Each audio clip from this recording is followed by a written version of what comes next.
And here we are back again, and Joanne Devoe, of course, is a regular. She stops by every so often to promote something because she's such a great community person, right? Well, thank you. Yeah, you are. I try to be. I love You're going our to be on community. next week, too. That's really cool. I know. But this time she's here not for Upper Union Street, at least this time, or the Schenectady Day Nursery, but she's here for Women's Press Club of New York State. Tell us about that, first of all, and what's going on. You got a great big speaker coming in. A wonderful program.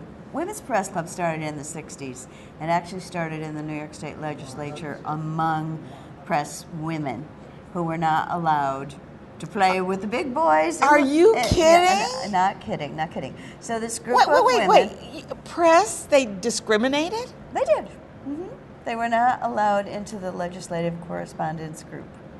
Women. So they started their own group.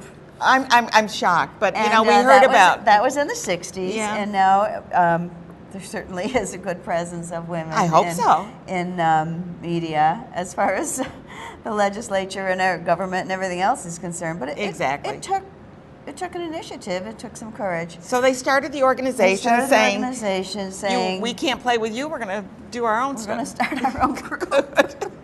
And you can't join. Actually, we do have many men. There are men in the group, and that happened early on. But it is called Women's Press Club, and it's a networking group. It's a niche of anybody who's in broadcasting or print media, public relations, communications, now bloggers. Yeah, bloggers. Yeah, they're. But anyway, people who are out there trying to get the word out. And we have programs, interesting programs. Well, and this we do a speaker, scholarship. Yeah, and this speaker will draw a lot of people. I certainly hope so. Her name is Diana B. Henriques, and before she's written a book. Before the scandal on Wall Street, she was aware of and occasionally wrote about Bernie Madoff. So she knew who he was way back when he was not. We didn't know who he was. We didn't know who he was, that he was a scoundrel. And then when the scandal hit of the Ponzi scheme and the fraud, she was the one that New York Times assigned to cover the story. So right from the get-go, she was with Bernie Madoff and the family, covering the story, covering as it emerged. And it's a fascinating story. And then it's not even over. There still are people who are hurting badly about it, and there is some word that money will be restored.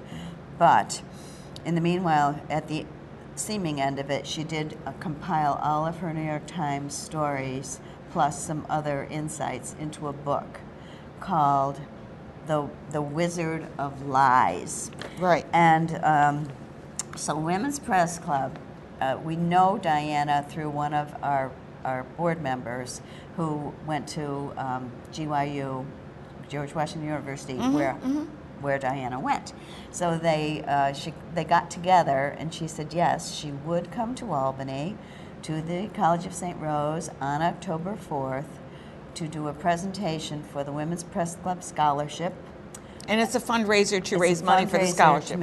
To raise money for the scholarship. And when you think about a scholarship for people, it's not just women, in media, you really do want to encourage the kind of journalism that gets the word out about these awful sorts of things.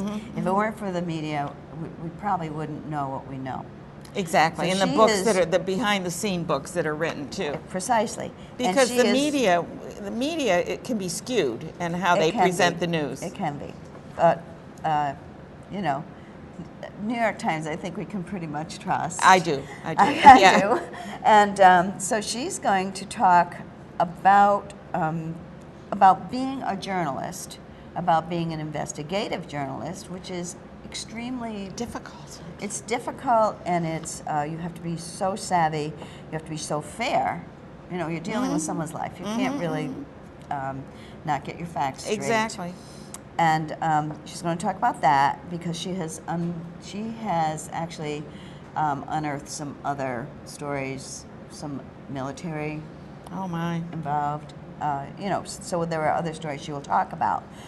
But with the Madoff, with the Bernie Madoff thing, she actually said he is so wily, he's such a wily scoundrel, that he took her in. And here she is covering him, and here he is involved in a fraud scandal, and he had Diana invest? Going. No, oh, no, not to I'm invest. going to say, oh my God. And I'll tell you how he got people to invest. But what he did with Diana was he said he was going to jail. And he said, oh, Diana, you are the best reporter. And you are the one who I want to tell my story. And you are the one who... She did interview him at Rikers, but when I'm in federal prison, you are the only one I want because you are the best. We had the same pitch out to 10 people, and she's a seasoned reporter, and she admits it that she nearly got suckered in. You know, so some people are very convincing.